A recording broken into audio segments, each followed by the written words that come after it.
1 Pierre chapitre 3. Femmes, soyez de même soumises à vos maris, afin que si quelques-uns n'obéissent point à la parole, ils soient gagnés sans parole par la conduite de leurs femmes, en voyant votre manière de vivre chaste et réservée, et non cette parure extérieure qui consiste dans les cheveux tressés, les ornements d'or ou les habits qu'on revêt, mais la parure intérieure est cachée dans le cœur, la pureté incorruptible d'un esprit doux et paisible, qui est d'un grand prix devant Dieu.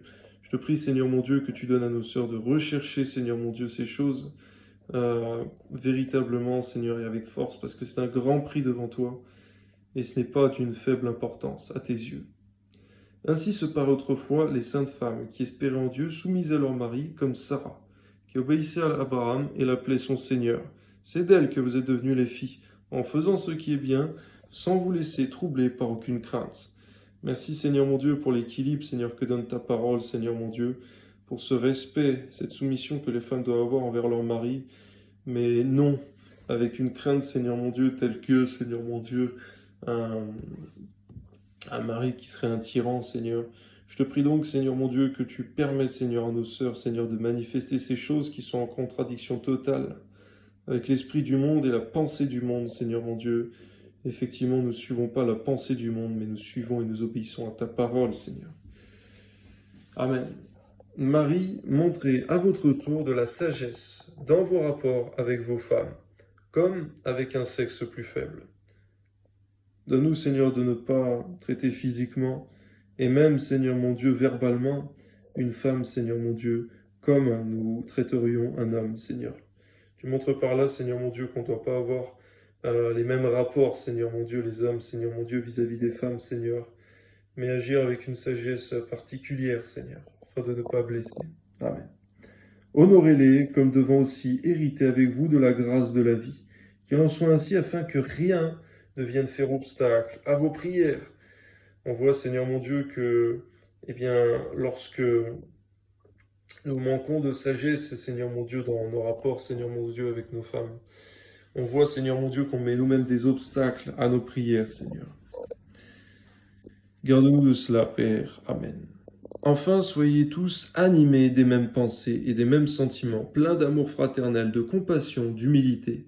Ne rendez point mal pour mal ou injure pour injure.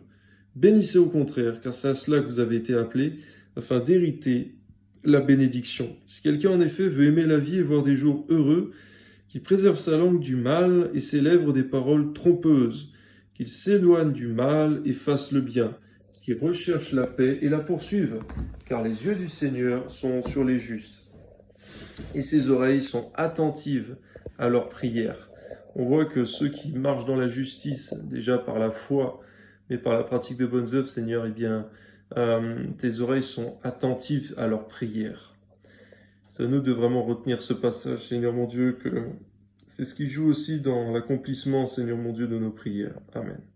Mais la face du Seigneur est contre ceux qui font le mal, et qui vous maltraitera si vous êtes zélés pour le bien. D'ailleurs, quand vous souffririez pour la justice, vous seriez heureux. N'ayez d'eux aucune crainte et ne soyez pas troublés, mais sanctifiez dans vos cœurs le Seigneur Dieu, étant toujours prêt à vous défendre avec douceur et respect, devant quiconque vous demande raison de l'espérance qui est en vous, ayant une bonne conscience, afin que là même où il vous calomnie comme si vous étiez des malfaiteurs, ceux qui décrivent votre bonne conduite en Christ soient couverts de confusion, car il vaut mieux souffrir si telle est la volonté de Dieu en faisant le bien qu'en faisant le mal. Amen. Christ aussi a souffert une fois pour les péchés, lui juste pour les injustes, afin que de vous amener à Dieu, ayant été mis à mort quant à la chair, mais ayant été rendu vivant quant à l'esprit, dans lequel il est aussi allé prêcher aux esprits en prison, qui autrefois avaient été incrédules lorsque la patience de Dieu se prolongeait au jour de Noé, pendant la construction de l'arche, dans laquelle un petit nombre de personnes, c'est-à-dire 8, furent sauvées à travers l'eau. Cette eau était une figure du baptême, qui n'est pas la purification des souillures du corps, mais l'engagement d'une bonne conscience envers Dieu, et qui maintenant vous sauve. Vous aussi, par la résurrection de Jésus-Christ, qui est à la droite de Dieu, depuis qu'il est allé au ciel, que les anges, les autorités, les puissances lui ont été soumis. C'est vrai que le baptême dans l'eau, Seigneur mon Dieu, du croyant né de nouveau, c'est aussi, Seigneur, l'engagement d'une bonne conscience envers toi, et qui sauve. Je te prie, Seigneur, que tu conduises à cela, Seigneur, tous ceux qui sont nés de nouveau, mais pas encore passés par le baptême dans l'eau. Que ton nom soit béni, Seigneur, au nom de Jésus. Toi soit toute la gloire, Père très saint et vrai, et en revenant, Seigneur mon Dieu, pour ceux qui souffrent, Seigneur mon Dieu, injustement, donne-nous de comprendre que si c'est notre cas, eh bien, Seigneur mon Dieu, nous devons comprendre qu'il y a une récompense à la clé, Seigneur mon Dieu, et c'est dit dans les évangiles, c'est pas quelque chose que la chair aime, mais aide-nous, Seigneur, à ne pas être conduits par la chair, mais par l'Esprit, afin de vivre. Amen. 1 Pierre chapitre 4. Ainsi donc, Christ ayant souffert dans la chair, vous aussi, armez-vous de la même pensée. Car celui qui a souffert dans la chair en a fini avec le péché, afin de vivre non plus selon les convoitises des hommes, mais selon la volonté de Dieu pendant le temps qui lui reste à vivre dans la chair. C'est vrai, Seigneur mon Dieu, permets-nous par ta grâce, Seigneur mon Dieu, de méditer sur ce passage. Vraiment, Seigneur, que celui qui a souffert dans la chair en a fini avec le péché. Ce passage très important, Seigneur mon Dieu, non d'une manière sordide, mais d'une manière, Seigneur mon Dieu, intelligente et conduite par l'Esprit, Seigneur, d'obéir à ce verset, de le méditer et de le mettre en pratique. Amen. C'est assez en effet d'avoir dans le temps passé accompli la volonté des païens en marchant dans la dissolution, dans les convoitises, l'ivrognerie, les excès du manger et du boire, et les idolâtries criminelles. Garde-nous, Seigneur, de repratiquer ce vomi, Seigneur mon Dieu, ces choses que nous faisions dans le passé, Seigneur mon Dieu, que les païens font encore, Seigneur. Garde-nous de revenir à ces choses. Amen. Aussi trouve-t-il étrange que vous ne vous précipitiez pas avec eux dans le même débordement de débauche. Seigneur, nous devons effectivement choquer les païens par notre conduite. Il est écrit dans ta parole que ceux qui voudront vivre pieusement en Jésus-Christ seront moqués, persécutés et autres. Donne-nous de chercher à ne pas fuir la persécution, la moquerie de la part des païens, en faisant évidemment ce qui est bien. Et ils vous calomnient et rendront compte à celui qui est prêt à juger les vivants et les morts. Oui, Seigneur, car il y a un jugement, Seigneur, pour les moqueurs. Que ton nom soit béni, Seigneur. Donne-nous de ne pas regarder, Seigneur mon Dieu, à la moquerie présente, car véritablement, Seigneur mon Dieu, elle ne sera que passagère, tandis que le salut est éternel. Le jugement a des répercussions éternelles. Car l'évangile a été aussi annoncé aux morts, afin que, après avoir été jugés, comme les hommes quant à la chair, ils vivent selon Dieu quant à l'esprit.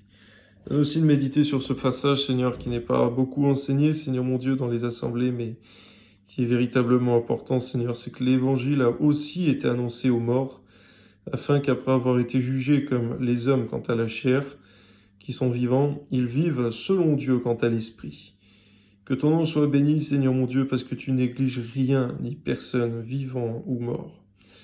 Parce que, Seigneur mon Dieu, tu désires sauver les âmes, Seigneur mon Dieu, et véritablement, Seigneur mon Dieu, personne ne pourra dire qu'il a eu une excuse pour ne pas venir à Christ. Merci, Seigneur, parce que toute bouche, toute langue est confuse devant toi, Seigneur. Personne, Seigneur mon Dieu, ne peut blâmer ta justice, car tous ont eu l'occasion, Seigneur, de se repentir, de se convertir à Christ. Que ton nom soit béni, Seigneur. Amen.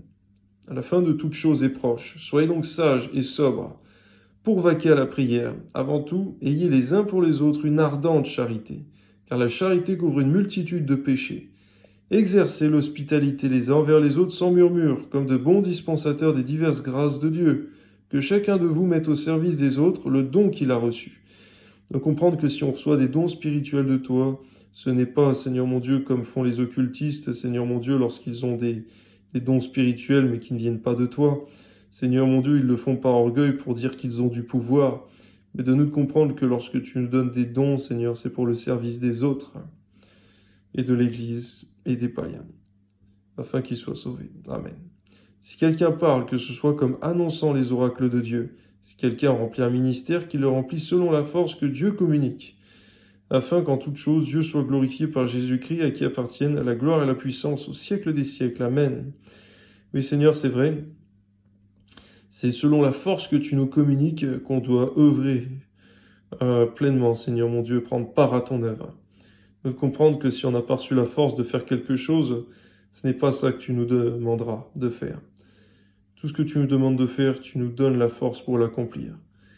Et quand bien même, Seigneur, on n'aurait pas la force présentement, tu peux nous la donner en chemin, comme tu as équipé David, Seigneur, des 5 pierres polies, sur le chemin de l'affrontement avec Goliath, Seigneur. Il n'avait pas encore ces 5 pierres lorsque il s'est engagé dans le combat avec Goliath, mais c'est sur le chemin qu'il a été équipé. Parfois, Seigneur, nous allons œuvrer pour toi, et c'est sur le chemin, c'est pendant l'œuvre que tu nous équipes, Seigneur. Cela montre bien évidemment que nous avons été appelés par toi, Seigneur, car l'épuisement, Seigneur mon Dieu, ne vient pas de toi, car tu as dit aussi, reposez-vous.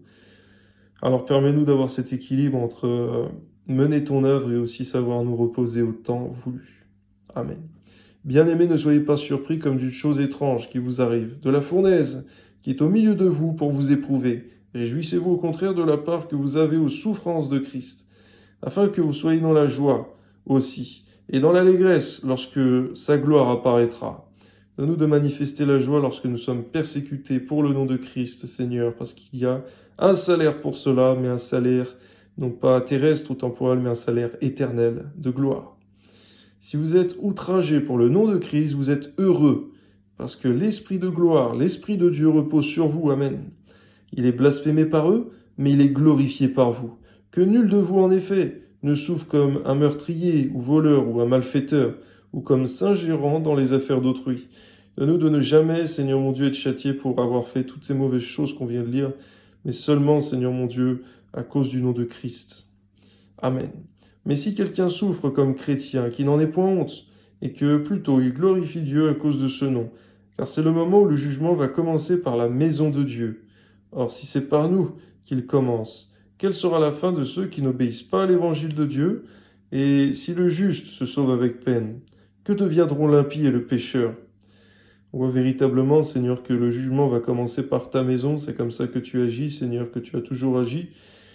Alors je te prie au nom de Jésus, Seigneur, de veiller sur nous-mêmes, de ne pas regarder à ce que font les païens pour s'octroyer quelques libertés, mais plutôt, Seigneur, nous fixer sur ta parole, Seigneur, de prendre ce modèle-là et non pas ce que font les païens, Seigneur, parce que tout le monde sera jugé de toute façon, Seigneur.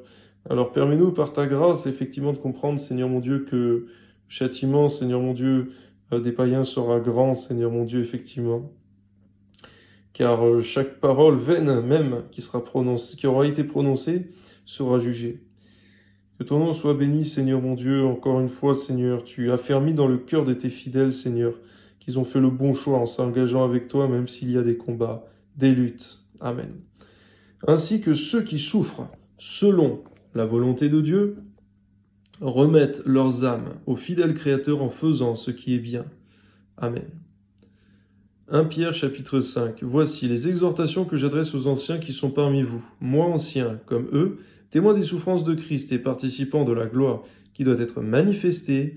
Paissez le troupeau de Dieu qui est sous votre garde, non par contrainte, mais volontairement, non pour un gain sordide, mais avec dévouement, non comme dominant sur ceux qui vous sont échus en partage, mais en étant les modèles du troupeau. Et lorsque le souverain pasteur paraîtra, vous obtiendrez la couronne incorruptible de la gloire. De même, vous qui êtes jeunes, soyez soumis aux anciens.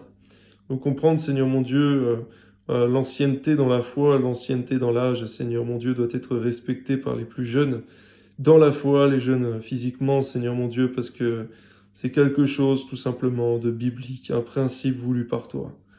De nous d'honorer cela véritablement, Seigneur mon Dieu. Amen. Et tous, dans vos rapports mutuels, revêtez-vous d'humilité. Car Dieu résiste aux orgueilleux, mais il fait grâce aux humbles. Tu as dit tous, Seigneur mon Dieu. Alors je te prie, Seigneur, que de l'ouvrier, Seigneur mon Dieu, au pasteur, en passant par le directeur, Seigneur mon Dieu, à celui qui a de grosses responsabilités, que tous manifestent l'humilité, que personne, Seigneur mon Dieu, ne néglige cela.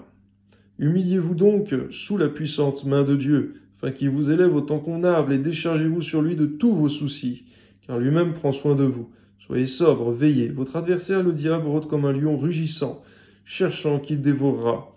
Résistez-lui, avec une foi ferme, sachant que les mêmes souffrances vous sont imposées à vos frères dans le monde. Et le Dieu de toute grâce, qui vous a appelé en Jésus-Christ par sa gloire éternelle, à sa gloire éternelle, après que vous aurez souffert un peu de temps, vous perfectionnera lui-même, vous affermira, vous fortifiera, vous rendra inébranlable. À lui soit la puissance au siècle des siècles. Amen. Donne-nous de comprendre, Seigneur mon Dieu, que lorsque tu dis, Seigneur, que tu nous rends inébranlables, c'est que cela est possible. Nous pouvons par toi devenir inébranlables. Et le diable peut s'acharner sur nous, Seigneur mon Dieu, à grands coups de poing, Seigneur mon Dieu, notre foi ne sera jamais ébranlée, Seigneur. si nous avons accepté d'être enseignés, fortifiés par toi. Et c'est ce qui découragera le diable d'une certaine manière, Seigneur, lorsque nous lui résisterons, Seigneur mon Dieu, jusqu'au bout. Que ton nom soit béni, tu sais donner la délivrance, Seigneur, à ceux qui persévèrent dans la foi, malgré les épreuves. Je te prie, Seigneur mon Dieu, également, Seigneur mon Dieu, parce que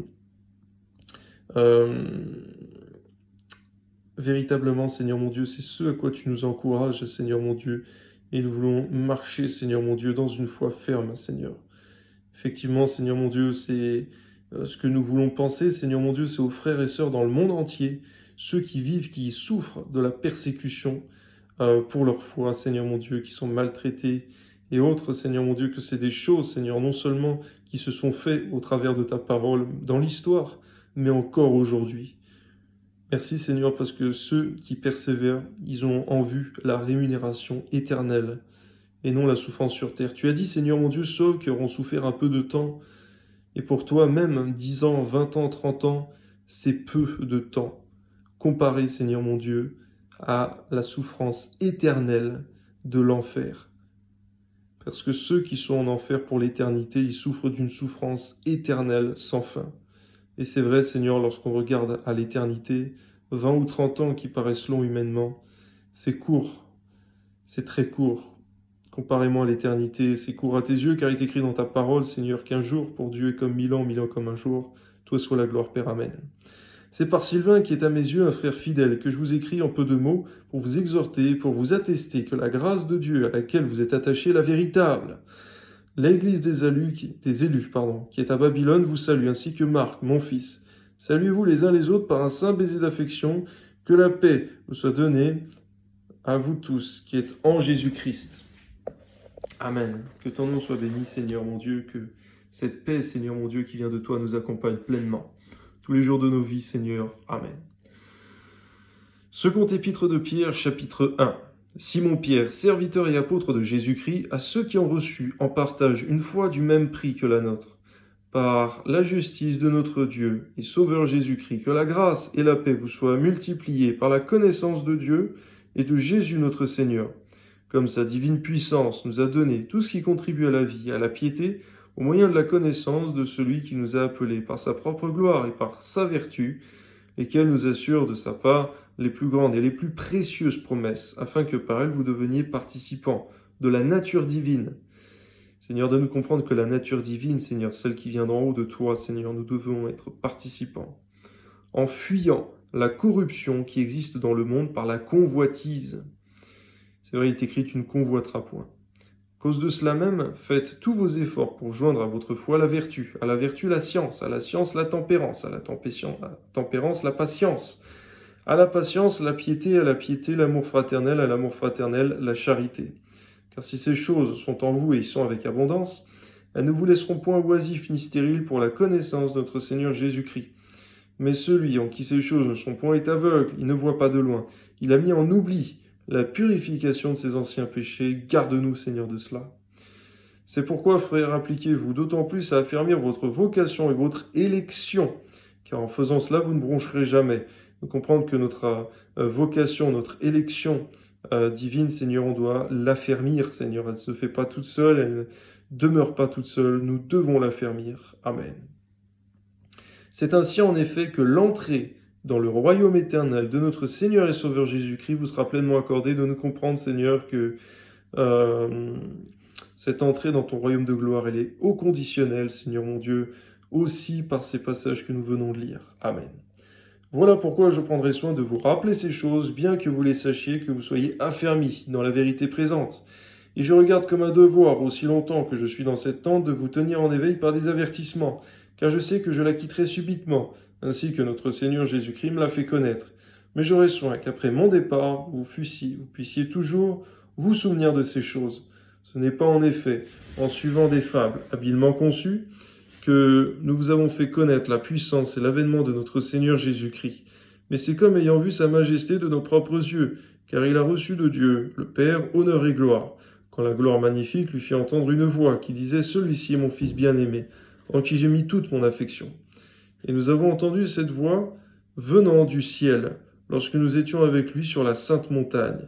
et nous tenons pour d'autant plus certaine la parole prophétique à laquelle vous faites bien de prêter attention, comme à une lampe qui brille dans un lieu obscur, jusqu'à ce que le jour vienne apparaître et que l'étoile du matin se lève dans vos cœurs, sachant tout d'abord vous-même qu'aucune prophétie de l'Écriture ne peut être un objet d'interprétation particulière, car ce n'est pas une volonté d'homme qu'une prophétie a jamais été apportée, mais c'est poussé par le Saint-Esprit que des hommes saints ont parlé de la part de Dieu. On précise bien, Seigneur, des hommes saints, Seigneur mon Dieu, qui ont parlé de ta part, Seigneur mon Dieu, et ils ne vivaient point dans le péché, ceux qui ont parlé de ta part. Tous les prophètes que tu as envoyés, ils n'avaient pas une vie de péché, Seigneur. Donne-nous de marcher dans une vie sainte, parce que tu as dit que celui que tu utilises comme un vase d'un usage pur, un usage noble, c'est celui qui se préserve des souillures de ce monde. Que ton nom soit béni, Seigneur mon Dieu, parce que lorsque Pierre parlait, Seigneur, de cette voix qui se faisait retentir sur la montagne, Seigneur, eh bien cela nous rappelle, Seigneur mon Dieu, que Pierre, Seigneur mon Dieu, qui a écrit, Seigneur mon Dieu, cette épître, c'était ce même Pierre qui a vu Jésus-Christ de ses propres yeux, ainsi, Seigneur mon Dieu, que la transfiguration sur la montagne, celui-ci est mon Fils bien-aimé en qui j'ai mis toute mon affection, écoutez-le. Merci, car c'est ce même homme qui a tout entendu et vu, Seigneur mon Dieu, et qui atteste et témoigne de cela. Que ton nom soit béni, Seigneur. Donne-nous aussi de témoigner de ce que tu as fait dans nos vies. Amen. Second épître de Pierre, chapitre 2. Il y eut parmi le peuple de faux prophètes. Il y aura de même parmi vous de faux docteurs, qui introduiront des sectes pernicieuses, et qui, rognant le maître qui les a rachetés, attireront sur eux une ruine soudaine. Plusieurs les suivront dans leur dissolution, et la voix de la vérité sera calomniée à cause d'eux. On voit, Seigneur, qu'il y a une grande conséquence grave, Seigneur mon Dieu, aux faux docteurs, aux faux prophètes. Par cupidité, c'est-à-dire amour de l'argent, ils trafiqueront de vous, au moyen de paroles trompeuses, eux que menace depuis longtemps la condamnation, et dont la ruine ne sommeille point. Car si Dieu n'a pas épargné les anges qui ont péché, mais s'il les a précipités dans les abîmes de ténèbres et les réserve pour le jugement, s'il n'a pas épargné l'ancien monde, mais s'il a sauvé Noé, lui, huitième, ce prédicateur de la justice, lorsqu'il fit venir le déluge sur un monde d'impies, s'il a condamné à la destruction et réduit en cendres les villes de Sodome et de Gomorrhe, les donnant comme exemple aux impies à venir, et s'il a délivré le juste Lot, profondément attristé de la conduite de ces hommes sans frein dans leur dissolution, car ce juste qui habitait au milieu d'eux tourmentait journellement son âme, juste à cause de ce qu'il voyait, entendait de leurs œuvres criminelles. Le Seigneur s'est délivré de l'épreuve les hommes pieux et réservé les injustes pour être punis au jour du jugement. Ceux surtout qui vont après la chair dans un désir d'impureté qui méprisent l'autorité. Audacieux et arrogants, ils ne craignent pas d'injurier les gloires, tandis que les anges supérieurs en force et en puissance ne portent pas contre elles de jugement injurieux devant le Seigneur. Mais eux, semblables à des brutes qui s'abandonnent à leur penchant naturel, qui sont nés pour être pris et détruits, ils parlent d'une manière injurieuse de ce qu'ils ignorent. Ils périront par leur propre corruption, recevant ainsi le salaire de leur iniquité. Ils trouvent leur délice à se livrer au plaisir en plein jour, hommes tarés et souillés. Ils se délectent de leur tromperie, en faisant bonne chère avec vous. Ils ont les yeux pleins d'adultère et insatiables de péché. Ils amorcent les âmes mal affermies. Ils ont le cœur exercé, travaillé à la cupidité. Ce sont des enfants de malédiction. Après avoir quitté le droit chemin, ils se sont égarés en suivant la voie de Balaam, fils de Bosor qui aima le salaire de l'iniquité, mais qui fut repris pour sa transgression, une ânesse muette, faisant entendre une voix d'homme, arrêta la démence du prophète. Ces gens-là sont des fontaines sans eau, des nuées que chasse un tourbillon, l'obscurité des ténèbres leur est réservée. On voit, Seigneur mon Dieu, toute la condamnation éternelle qui est liée, Seigneur, à ces faux docteurs, ces faux prophètes qui, au début, étaient sur la bonne voie, mais qui ont dévié, déraillé. Avec des discours en fait de vanité, ils amorcent par les convoitises de la chair, par les dissolutions, ceux qui viennent à peine d'échapper aux hommes qui vivent dans l'égarement. Ils leur promettent la liberté quand ils sont eux-mêmes esclaves de la corruption, car chacun est esclave de ce qui a triomphé de lui. En effet, si après s'être retiré des souillures du monde, par la connaissance du Seigneur et Sauveur Jésus-Christ, ils s'y engagent de nouveau et sont vaincus, leur dernière condition est pire que la première. Donne-nous de méditer à combien, Seigneur mon Dieu, si nous perdons le droit chemin, si nous déraillons comme ces faux docteurs, ces faux prophètes, notre dernière condition non seulement terrestre, mais éternelle, elle est pire que la première. Comme il est écrit, car mieux valait pour eux n'avoir pas connu la voie de la justice que de se détourner après l'avoir connu du saint commandement qui leur avait été donné. Il leur est arrivé, ce que dit un proverbe vrai, le chien est retourné à ce qu'il avait vomi, et la truie lavée s'est vautrée dans le bourbier.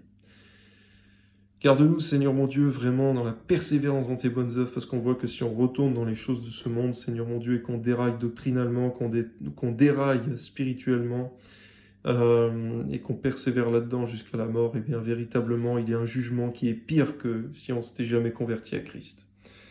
Je te prie, Seigneur mon Dieu, que comme Lot, Seigneur mon Dieu, à l'instar de Lot, nous puissions véritablement ne jamais nous sentir bien, Seigneur mon Dieu, lorsque le mal, le péché, l'abomination se fait autour de nous, Seigneur. Que vraiment ça nous choque toujours, Seigneur, ce qui prouvera aussi que ton Esprit Saint habite bien en nous et que nous sommes non, des porcs, Seigneur mon Dieu, qui se roulent dans la boue et qui aiment ça, mais plutôt, Seigneur mon Dieu, comme tes brebis, Seigneur, qui leur même qu'elles tomberaient dans la boue, qu'elles glisseraient dans la boue, ne s'y sentent pas bien, Seigneur mon Dieu, et ne désirent qu'une chose, c'est sortir, Seigneur, de cela. Amen. 2 Pierre chapitre 3. Voici déjà, bien-aimés, la seconde lettre que je vous écris. Dans l'une et dans l'autre, je cherche à éveiller par des avertissements votre saine intelligence, afin que vous vous souveniez des choses annoncées d'avance par les saints prophètes, et du commandement du Seigneur et Sauveur enseigné par les apôtres, sachant avant tout que dans les derniers jours, il viendra des moqueurs avec leurs railleries, marchant selon leur propre convoitise et disant « Où est la promesse de son avènement ?» Car depuis que les pères sont morts, tout demeure comme dès le commencement de la création. Ils veulent ignorer en effet que des cieux existèrent autrefois par la parole de Dieu, de même qu'une terre tirée de l'eau est formée au moyen de l'eau. Et bien, que par ces choses, le monde d'alors périt, submergé par l'eau. Tandis que par la même parole, les cieux et la terre d'à présent sont gardés et réservés pour le feu, pour le jour du jugement et de la ruine des hommes impies. Mais il est une chose, bien-aimée, que vous ne devez pas ignorer, c'est que devant Dieu, un jour est comme 1000 ans, et 1000 ans sont comme un jour.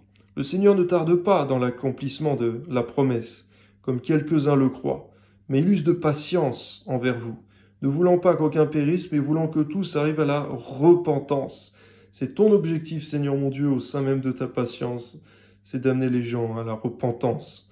Non seulement les païens, les non-croyants, Seigneur mon Dieu, à la repentance, à la conversion, mais aussi, Seigneur mon Dieu, des croyants, Seigneur mon Dieu, qui sont sur une mauvaise voie. Seigneur, de les amener à la repentance, afin, Seigneur, qu'ils reviennent, Seigneur mon Dieu, pleinement dans leur premier amour, leur premier zèle, tout ce que tu recommandes, Seigneur, à ton Église défaillante, Seigneur mon Dieu, dans Apocalypse. Amen. Le jour du Seigneur viendra comme un voleur dans la nuit. En ce jour, les cieux passeront avec fracas, les éléments embrasés se dissoudront, et la terre avec les œuvres qu'elle renferme sera consumée. Puisse donc, que toutes ces choses doivent se dissoudre. Quelles ne devez-vous pas être, par la sainteté de la conduite et par la piété, attendant l'avènement du jour de Dieu, jour à cause duquel les cieux enflammés se dissoudront et les éléments embrasés se fondront, mais nous attendons, selon sa promesse, de nouveaux cieux et une nouvelle terre où la justice habitera. C'est vrai, notre espérance n'est pas dans les choses de ce siècle, de ce monde, mais en cette nouvelle terre, ces nouveaux cieux où la justice habitera, où Christ régnera. Que ton soit béni parce qu'on parle là non seulement du millénium, mais également, Seigneur mon Dieu, de ton règne éternel qui ne sera jamais détruit. Amen. C'est pourquoi, bien-aimés, en attendant ces choses, appliquez-vous à être trouvés par lui, sans tache, et irrépréhensible dans la paix. Croyez que la patience de notre Seigneur est votre salut. Que jamais on ne se lasse de ta patience, Seigneur mon Dieu. Que nous comprenions que le temps n'est jamais à l'ennui, mais que le temps est au travail. Le temps, Seigneur, est à la recherche. Pour nous sonder nous-mêmes, Seigneur mon Dieu, savoir si nous sommes toujours sur une bonne voie, comme a dit, Seigneur mon Dieu, David dans le psaume 139, « Vois si je suis sur une mauvaise voie, et remets-moi sur le chemin de l'éternité. » Amen. Comme notre bien-aimé frère Paul vous l'a aussi écrit, selon la sagesse qui lui a été donnée. C'est ce qu'il fait dans toutes les lettres où il parle de ces choses dans lesquelles il y a des points difficiles à comprendre, dont les personnes ignorantes et mal affermies tordent le sens, comme celui des autres Écritures pour leur propre ruine. Vous donc, bien-aimés, qui êtes avertis, mettez-vous sur vos gardes, de peur qu'entraînés par l'égarement des impies, vous ne veniez à déchoir de votre fermeté. mais croissez dans la grâce et dans la connaissance de notre Seigneur et Sauveur Jésus-Christ. À lui soit la gloire maintenant et pour l'éternité. Amen, Seigneur. Effectivement, nous devons croître encore dans la grâce et la connaissance, Seigneur mon Dieu, de notre Seigneur et Sauveur. Dans cette relation, Seigneur mon Dieu, personnelle avec toi, que ton nom soit béni à toi. Soit toute la gloire, Seigneur mon Dieu, pour vraiment ces merveilleuses épîtres qui nous enseignent ta parole. Qu'est-ce qu'on ferait, Seigneur mon Dieu? Que ferions-nous sans ta parole, sans tes enseignements, Seigneur? Si nous avions seulement la prière, Seigneur, mais que nous n'avions pas ta parole écrite, Seigneur mon Dieu, eh bien, nous serions, Seigneur mon Dieu, dans un grand tourment. Mais que ton nom soit béni, Seigneur mon Dieu. Je te prie, Seigneur, pour mes frères et sœurs, Seigneur mon Dieu, pour ceux, Seigneur, qui n'ont pas soif ni faim de ta parole, Seigneur, que tu puisses susciter en eux l'appétit spirituel, Seigneur mon Dieu, la faim, la soif de la parole de Dieu, afin, Seigneur mon Dieu, de nourrir, d'abreuver cette faim, cette soif, Seigneur mon Dieu, en la méditant, en la dévorant ta parole, Seigneur mon Dieu, car si nous ne devons pas être des gloutons d'une nourriture, Seigneur mon Dieu, terrestre, nous devons l'être, Seigneur mon Dieu, de cette nourriture, Seigneur mon Dieu, céleste. Car nous croyons, Seigneur mon Dieu, que ta parole écrite vient d'en haut. Elle vient de toi, elle a été écrite certes par des hommes, mais inspirée entièrement par toi. Que ton nom soit béni, Seigneur. Effectivement, l'homme ne vivra pas de pain seulement, mais de toute parole qui sort de la bouche de Dieu. Et ta parole, Seigneur, elle est gratuite. Ta parole, elle est abondante. Ta parole, elle est parfaite. Merci Seigneur, ta nourriture est un mets, Seigneur mon Dieu, qui effectivement, Seigneur mon Dieu, non seulement est bon pour nous, mais il est indispensable. On voit les temps dans lesquels nous sommes, Seigneur mon Dieu, et le diable, il ne cesse de semer en abondance, livrer la mauvaise semence, les mauvaises pensées, les meurtres et autres, Seigneur mon Dieu, dans les pensées des hommes lorsqu'ils sommeillent et même en plein jour.